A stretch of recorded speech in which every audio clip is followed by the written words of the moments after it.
বন্ধুরা, এই কেবলই সন্ধ্যা দিয়ে উঠলাম। আর সন্ধ্যার আগে আজকে আর দুপুরবেলা শুইনি, কেন কি আমার এডিট করার ছিল, একটা শর্ট ভিডিও ছাড়ার ছিল, সেগুলো ছাড়লাম।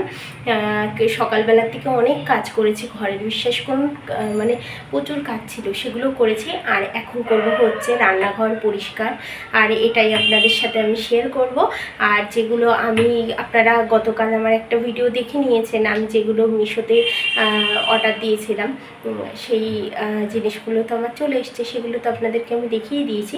সেগুলো দিয়ে আমার এই ছোট্ট রান্নাঘরটাকে সুন্দর করে তুলব। তাই আজকে সকালবেলার থেকে আমি কোনো ভিডিও বানাইনি। এই এখন সন্ধ্যা দিলাম, সন্ধ্যা দেওয়ার পর আমার কাজ শেষ, তারপরে আমি চলে এসেছি পুরো রান্নাঘরে। ঠিক আছে, আর কোনো কিছু করব না, কেন কি মেয়েদের সকালবেলায় পরিয়ে রেখেছি, এই কাজগুলো করব তাইতে। কেন কি দুপুরবেলা রান্না থাকে, আর রান্না থাকলে না বন্ধুরা এইসব কাজগুলো হয় না।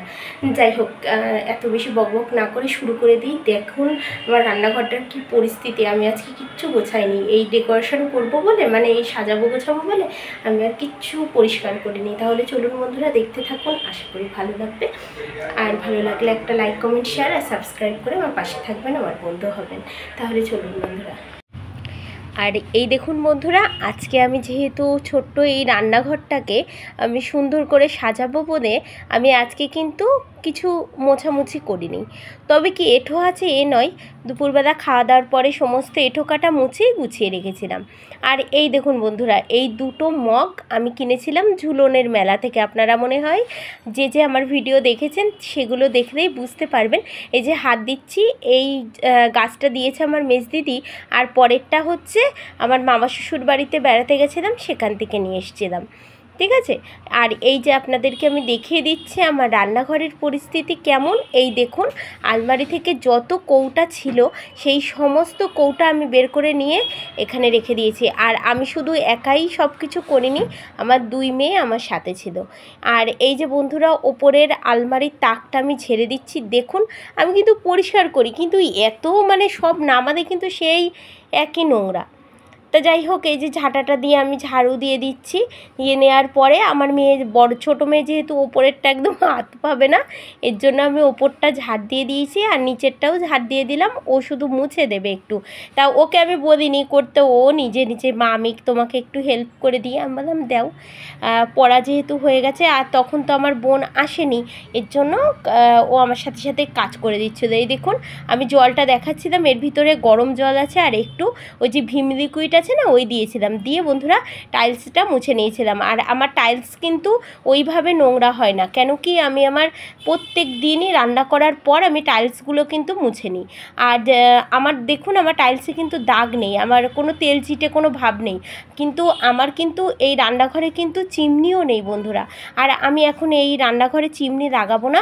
যখন চিমনি লাগাবো, যে রান্নাঘরেই লাগাই আপনাদের সাথে তখন আমি শেয়ার করব, যদি আমার নিঃশ্বাসটা থাকে। ঠিক আছে, আর এই দেখুন বন্ধুরা, আমি খুব যত্ন করে রাখি। আর আমার হাজব্যান্ড যখন এই টাইলসগুলো কিনতে গেছিলো, কিনে নিয়ে এসেছিলো, আমাকে দেখালো। তা আমি বললাম কি এতে কি তেল কি এঁটে যাবে? তা আমাকে বললো যে না, তেল এতে মানে অনেক টাইলস আছে দেখবেন আপনি রান্না করবেন কীরকম তেল টেনে নেয়, মানে তেল চিটে ভাব। কিন্তু আমার না এই রান্নাঘরের যে টাইলসটা আমার হাজব্যান্ড নিয়ে এসছে, এই টাইলসটাই না অতটা তেল চেটে, মানে চষে না ঠিক, মানে তেল চিটচিটে করে না। আর আমি প্রত্যেক দিন রান্না করার পরে একটু গরম জল করে একটু ভিম লিকুইড, আর যদি ভিম লিকুইড নাও থাকে আমি একটু সার্ফ দিয়ে পরিষ্কার করে নিই বন্ধুরা। এত সুন্দর চকচকে করে। আর পরিষ্কার কেন রাখি, যেহেতু আমার চিমনি নেই তো ওইখানটায়, এর জন্য আমি পরিষ্কার করে রাখি। আর দেখবেন পরিষ্কার পরিচ্ছন্ন জিনিস আপনার দেখতেও ভালো লাগবে। দেখুন আমার ছোটো মেয়ে আমাকে কত হেল্প করে দিচ্ছে, আমার বড় মেয়ে ক্যামেরা করে দিচ্ছে। আমার বড় মেয়ে বলছে কি আমার ছোটো বোন পরিষ্কার করছে আর আমি ফোন দেখছি। হ্যাঁ, ওরা এইসব বলছিল। আর আমি এই পাশেই দেখুন আমি এই একটা স্কচ ব্রাইট দিয়ে টাইলসটা মুছে নিচ্ছি ওই জল দিয়ে। আর আমার ছোটো মেয়েকেও একটা কাপড় ভিজিয়ে দিয়েছি ওই জলে। ঠিক আছে, তারপরে ও হচ্ছে ওইগুলো মুছতে লেগেছে। যাই হোক বন্ধুরা, এই দেখুন আমাদের ছোট্ট একটা শখের রান্নাঘর পরিষ্কার পরিচ্ছন্ন চলছে, সুন্দর করে পরিপাটি করে। যাই হোক, এই দেখুন কত সুন্দর করে। আর যেহেতু এই ভিম লিকুইডটা দিলে না একটু নোংরা থাকে না, আর তেল চিটে চিটেও লাগে না। মানে তাড়াতাড়ি করে একটু আপনি যদি ঘষা দেন পরিষ্কার হয়ে যাবে। তারপরে একটা কাপড় দিয়ে সুন্দর করে মুছে পরিপাটি করে নিতে হবে। ঠিক আছে বন্ধুরা।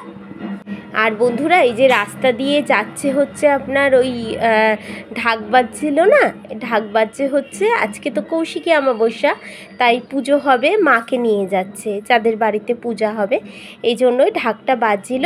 যাই হোক বন্ধুরা, এই যে আমি চলে এসেছি এইবারটা পরিষ্কার করতে বন্ধুরা। এই দেখুন আমি রাইস কুকারটা এবার মুছে নিচ্ছি, আর একটা পাত্রে ওই ভিম লিকুইড দিয়ে জল দিয়ে গুলে নিয়েছি আরেকটা পাত্রে, নিয়ে নেওয়ার পর এই যে পরিষ্কার করে করে মিক্সি, তারপরে আপনার হচ্ছে রাইস কুকার মুছে নিচ্ছি। দেখুন বন্ধুরা আমার কিন্তু অতটা ময়লা পড়ে না। আমার যে চিমনি নেই বলে, মানে চিমনি নেই, আমার সব কিছু তেল চিটে চিটে হয়ে গেছে তা কিন্তু না। আপনারা বিশ্বাস করবেন কি না জানি না, আমার এই কৌটাগুলো বহু বছরের কৌটা। আমি কিন্তু আমার জীবনে এই প্রথম আমি হচ্ছে অনলাইন থেকে কোটো কিনেছি। আমি কিন্তু এর আগে কখনো এই কোটো কিনিনি। আমার এইভাবেই কিন্তু আমি ওই হয়তো লজেন্সের কোটো বা বিস্কিটের কোটো এইভাবেই আমি রেখেছি। এই দেখুন বন্ধুরা, আপনাদেরকে আমি দেখিয়ে দিচ্ছি কেমন লাগছে। অবশ্যই কমেন্ট করে জানাবেন বন্ধুরা যে আমার এই ছোট্ট রান্নাঘরটা আপনাদের কেমন লাগলো। ঠিক আছে, আমার এই ছোট্ট রান্নাঘরটা সুন্দর করে সাজিয়ে গুছিয়ে নিয়েছি, আর ভগবান চাইলে পরবর্তীতে আরও সুন্দর করে আমি সাজিয়ে গুছিয়ে নিতে পারবো।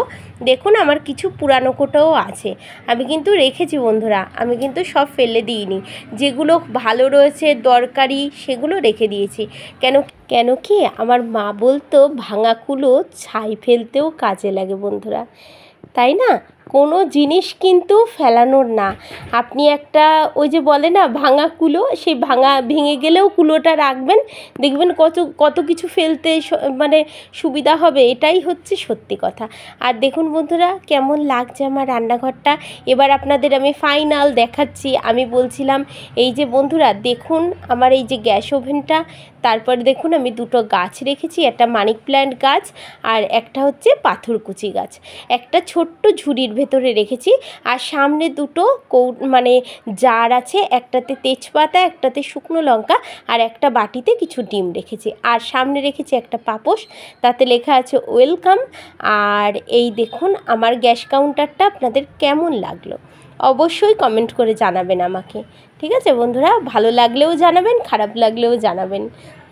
আমি আমার সাধ্য মতন চেষ্টা করেছি রান্নাঘরটাকে সাজানোর। এই দেখুন মমস কিচেন, সপ্তাহে 7 দিন খোলা আর 24 ঘন্টা, এটা এখানে টাঙিয়েছি। আর একটা প্লাস্টিকের মানি প্ল্যান্টের ওই ডাল, সেটা আমার বড় মেয়ে খুব সুন্দর করে সাজিয়েছে। আর বললামই তো এই গাছ দুটো এখানে দিয়েছি। আর দেখুন বন্ধুরা আমার হাতা খুন্তি যাবতীয় এইগুলো আমার এই ক্যালেন্ডারটার সামনে টাঙানো থাকে। আর ক্যালেন্ডারটা আমার খুব জরুরি, কেন কি আমার একাদশীর দিন দেখতে হয়। আর এই যে বন্ধুরা দুটো বোতল রেখেছি, একটা সর্ষের তেল, একটা রিফাইন তেল। আর এই দেখুন ছোট কৌটাগুলো এখানে রেখেছি, আর নিচে রেখেছি লবণ, চা পাতা আর চিনি, যেগুলো সব সময় আমার প্রয়োজন। আর পাশে রেখেছি কাঠের হাতা খুন্তি, যেগুলো কিনেছিলাম আপনাদের সাথে, যেগুলো শেয়ার করেছিলাম বন্ধুরা। আর এই যে ইলেকট্রিক কেটলি রেখেছি, রাইস কুকার, মিক্সি। আর এই দেখুন আলমারিটা। আরেকবার আপনাদেরকে আমি সমস্ত কিছু দেখিয়ে দিলাম ফাইনাল লুক। ঠিক আছে বন্ধুরা, তাহলে আমার এই ছোট্ট শখের রান্নাঘরটা আপনাদের কেমন লাগলো অবশ্যই আমাকে কিন্তু কমেন্ট করে জানাবেন। তারপর বন্ধুরা আমি কোনো ব্লগ করিনি, পরদিন সকালে এই যে সমস্ত বাসি কাজ সেরে আমি চলে এসেছিলাম পুজো দিতে। আর এই যে পুজোটা দেবো আমি সমস্ত ভগবানদেরকে স্নান করিয়ে, জামা কাপড় পরিয়ে, ফুল তুলসী দিয়ে, বেলপাতা দিয়ে মহাদেবের মাথায় সাজিয়ে নিয়েছি। আর ধরিয়ে দিয়েছি প্রদীপ আর হচ্ছে ধূপকাঠি। আর বন্ধুরা যেহেতু বৃহস্পতিবার, আর বৃহস্পতিবারের সেই জন্য সমস্ত কিছু এই যে সাজিয়ে গুছিয়ে নিয়েছি, ফুল, তারপরে ঘট। আর তারপর চলে এসেছি চা করতে বন্ধুরা। আর ভিডিওটা এখানেই শেষ করছি, আবার দেখা হচ্ছে নতুন একটি ভিডিওতে। ততক্ষণ আপনারা ভালো থাকবেন, সুস্থ থাকবেন আর সাবধানে থাকবেন। আর আমার ভিডিওটা পুরো দেখার জন্য আপনাদের সবাইকে অসংখ্য অসংখ্য ধন্যবাদ জানাই। তাহলে বন্ধুরা দেখা হচ্ছে আগামীকাল।